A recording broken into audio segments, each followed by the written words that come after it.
Bonjour à tous et bienvenue sur EvoHunt. Cette semaine, on va vous présenter un piège photographique, le Core S4K de chez Bushnell.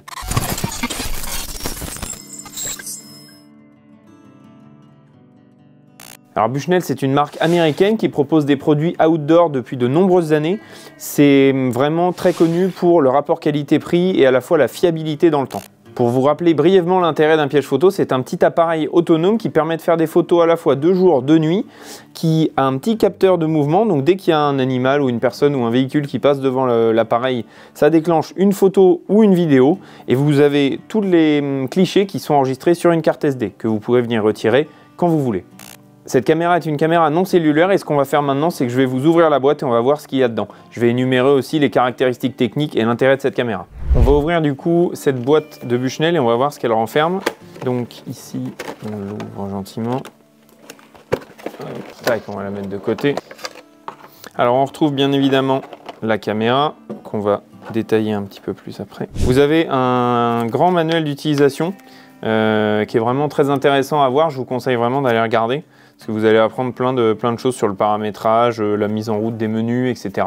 Donc c'est traduit aussi en français, donc là pour le coup vous pouvez y aller sans problème. On retrouve une sangle de fixation, donc ça va vous permettre de le fixer autour d'un arbre, d'un piquet, avec un diamètre vraiment de quelques centimètres à vraiment un gros tronc d'arbre. Donc là-dessus il n'y a vraiment aucun souci pour fixer cette caméra. Au niveau de la caméra, donc ce qu'on peut remarquer c'est que le boîtier est très petit, hein, vous voyez par rapport à ma main. C'est vraiment pas gros, donc compact, discret avec ce coloris camouflage.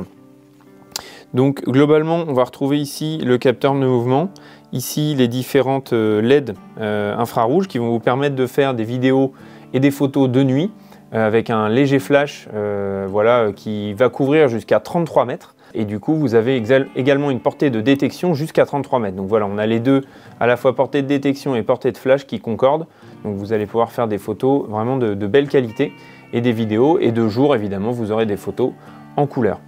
On a ici le passant pour la sangle de fixation. Donc voilà. Et ici, éventuellement, pour un câble avec un cadenas pour plus sécuriser votre piège photo s'il est sur un lieu sensible. On retrouve ici un pas de vis 1/4.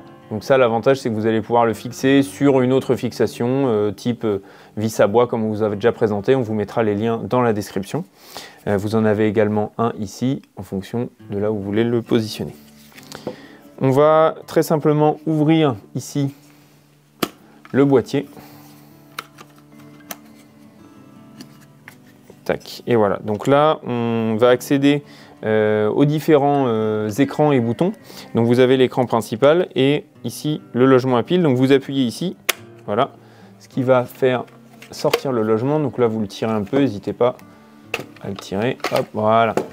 On va retrouver un logement 6 piles qui va pouvoir vous donner une autonomie d'environ 12 mois. Donc ça c'est vraiment la particularité de ce piège photo. Vous pouvez le laisser vraiment des mois et des mois sur place sans avoir de problème d'autonomie. Et vous pouvez également le brancher avec le panneau solaire compatible. Donc on vous mettra également le lien dans la description si vous voulez avoir une autonomie vraiment complète, même de plusieurs années. Donc globalement, les particularités de ce piège photo, c'est que vous avez ici un capteur qui fait du 30 mégapixels en photo. Donc vous aurez des photos vraiment d'extrême bonne qualité et des vidéos en 4K à 20 images secondes. Donc voilà, vous pourrez à la fois faire de l'observation de territoire, de la surveillance, de la pseudo-photographie animalière, puisque vous aurez vraiment une qualité d'image irréprochable. Voilà, donc vous venez mettre vos piles et ensuite vous insérez dans le piège photo. Voilà, donc là c'est bien mis. On va mettre la carte SD et ensuite vous pouvez allumer le piège juste ici. Voilà, donc là vous avez un retour écran de ce qui se passe juste au-dessus. Donc là, vous allez voir sûrement la caméra. Donc une fois que vous entrez dans le menu, donc vous pouvez choisir à la fois le mode caméra, donc ça c'est le mode photo, ensuite le mode vidéo ou le mode hybride. C'est-à-dire que vous allez avoir une première prise de photo, puis le lancement de la vidéo. Donc ça vous permet d'avoir un mix d'images. Ensuite, donc là on rentre dans le paramétrage de la taille de photo. Donc vous pouvez choisir low, medium ou high en fonction de la qualité que vous voulez. Bon, c'est dommage sur un appareil comme ça qui permet d'avoir du 30 mégapixels et du 4K. de rester en dessous, donc moi je vous conseille toujours de rester sur du haut. Capture number, donc ça correspond au nombre de photos qui seront lancées une fois la détection faite. Donc vous pouvez monter jusqu'à 6, vous pouvez aller de 1 à 6. Ensuite, le format d'image, moi je vous conseille toujours de rester sur du 16/9. Ça vous permettra d'avoir une image exploitable, même si derrière vous voulez faire des petites compilations de vidéos ou de photos. Ensuite, Illumination Mode, alors moi je vous conseille plutôt de faire du long range si vous avez la possibilité de le faire, comme je vous disais, jusqu'à 33 mètres. Après, si votre spot fait une dizaine de mètres, restez sur Fast Motion qui vous permettra d'avoir, on va dire, une utilisation plutôt versatile. Vous pouvez donner un nom à la caméra, comme ça vous permet de les repérer si vous en avez plusieurs. Du coup là vous pouvez choisir la longueur de vidéo, donc de 5 à 60 secondes. Ça c'est aussi un paramètre à prendre en compte pour l'autonomie évidemment. Plus vous mettez des vidéos longues, notamment la nuit, plus ça va utiliser les LED infrarouges et plus ça va utiliser de batterie. Ensuite ça c'est le délai entre chaque photo, donc vous pouvez aller pareil de quasiment de rien du tout, 0,5 secondes jusqu'à plusieurs minutes. Ça pareil, ça dépend selon l'utilisation que vous allez en faire. Si c'est plutôt pour de la surveillance, de la sécurité, il vaut mieux avoir un délai court. Et si c'est plus des animaux qui ne font que passer, un délai de quelques secondes suffit largement.